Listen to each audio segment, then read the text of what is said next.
नमस्कार। सकट चौथ की सबको शुभकामनाएं।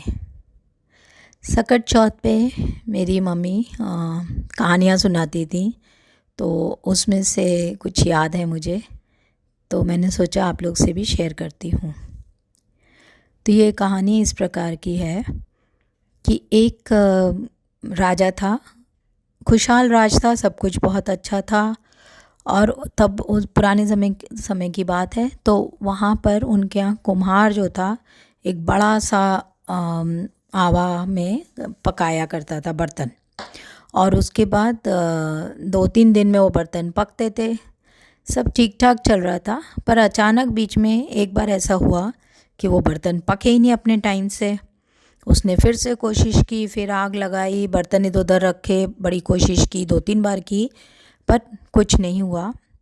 तो वो घबरा के राजा को बताने के लिए गया कि ऐसा कुछ समस्या आ रही है और मैंने बहुत कोशिश की है, लेकिन वो हो ही नहीं रहा है और कोई हमारा बर्तन पक नहीं रहा है, या तो टूट जाते हैं या जल जाते हैं। तो राजा ने कहा अच्छा ठीक है। उन्होंने सभा बुलाई, फिर वो पुरोहित वगैरह को बुलाया, जो ज्योतिषी थे उन लोग से सलाह की। तो उन्होंने बताया कि एक बलि देनी पड़ेगी, तो काम बनेगा। तो अब राजा था, उसने दे दिया ऐसा फैसला कि अब हर बार जब भी ये आवाज़ चढ़ेगा उसमें एक बलि दी जाएगी बच्चे की।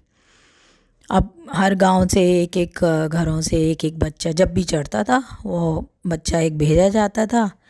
और क्योंकि राजा की आज्ञा थी तो कोई मना भी नहीं कर सकता था, तो वो भेजा जाता था और वो उसको उस हवा में बिठा देते थे और वो जल जाता था बच्चा, और बर्तन वगैरह भी ठीक से बन जाते थे। ये प्रथा एक बनी गई वहाँ की प्रथा। अब एक ऐसा नंबर आया कि अब एक बुज़ुर्ग महिला थी, उसके बेटे का जाने का नंबर आया और उनके घर में कोई और नहीं था। तो वो माँ ने कहा बेटे से कि तुम मत जाओ, तुम तो मेरे एक ही बेटे हो, एक ही सहारा हो, मेरे बुढ़ापे का सहारा, मेरा तो और कोई नहीं है। तुमको कुछ हो जाएगा तो मैं भी मर जाऊंगी।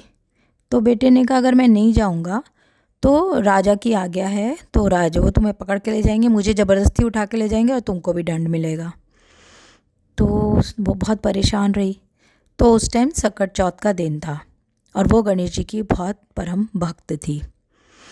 तो उसने कहा ठीक है, अब जब कुछ नहीं हो सकता है तो प्रभु ही तुम्हारी रक्षा करेंगे। तो उसने हाथ में थोड़ी सी धूप और थोड़े से गणेश जी के चावल, उनकी पूजा के चावल, वो अक्षत जो हैं वो उसको दे दिए और कहा कि आप तुम ये ले जाओ और वहाँ जाके हवा के अंदर बस इसको हाथ में पकड़े रहना दोनों को, और ये जपते रहना, हे गणेश काटो कलेश, हे गणेश काटो कलेश, ऐसा जपते रहना। तो गणेश जी तुम्हारी रक्षा करेंगे, और उसको पूरा विश्वास था। तो फिर वो जब लड़का चला गया, जैसे सब बच्चे जाते थे वो भी चला गया, और जैसा हमेशा होता था उसको भी वहाँ आग में बिठा दिया गया और बर्तन वर्तन उसके आसपास रख के बाहर से आग लगा दी गई, जिससे कि बर्तन पके। नॉर्मली हर टाइम वो बर्तन 3-4 दिन में पकते थे, लेकिन बार ही क्या हुआ कि दूसरे दिन सुबह से ही उसके अंदर से आवाज़ आने लगी, अवा पका है, अवा उतारो, अवा पका है, अवा उतारो। तो वो जो वहाँ कुम्हार वगैरह थे वो बोले ये आवाज़ कहाँ से आ रही है। तो वो पास गए तो उन्होंने देखा कि आवाज़ तो उसके अंदर से आ रही है, हवा के अंदर से। तो उन्होंने कहा ये बच्चा भी जिंदा है इसके अंदर, कौन आवाज़ दे रहा है ये।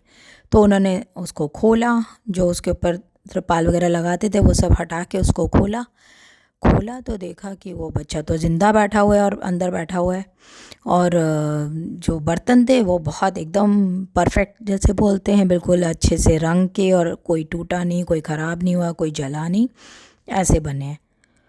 तो ये तो एक चमत्कार जैसा हो गया। तो उन्होंने जाके राजा से कहा, तो राजा ने कहा कि ये तो बहुत अच्छी बात है। फिर उन्होंने अपने जो साधु ज्योतिषी वगैरह थे उनको बुलाया। सब ने कहा अरे ये तो बड़ी गणेश जी की कृपा हुई है, सकट माता की कृपा हुई है। तो उसके बाद से वो अब उसमें हवा में उनके नाम का चावल रख के और सकट माता का नाम रख के सकट चौथ ऐसे बोल के कि उनकी जय हो, उनकी कृपा बने, ऐसा बोल के वो हवा लगाने लगे और वो हवा उनके नाम से ही ठीक ठाक चलने लगा और कुछ उसमें दिक्कत नहीं आती थी। और इस तरह से वो माँ और बेटा तो बचे ही बचे और कई माँओं के बच्चे भी बच गए। तब से ये रिवाज हो गया कि माएँ अपने बेटों के खुशहाली और स्वास्थ्य और सब ठीक रहे, उनकी बाधा विपत्ति हरे, तो ये व्रत करने लगी, ऐसा नियम बन गया। तो ऐसा ही हम लोग कहते हैं कि जो गणेश जी की और सकट माता की जो कृपा उन परिवार पे हुई, ऐसी सब पर रहे। नमस्कार, धन्यवाद।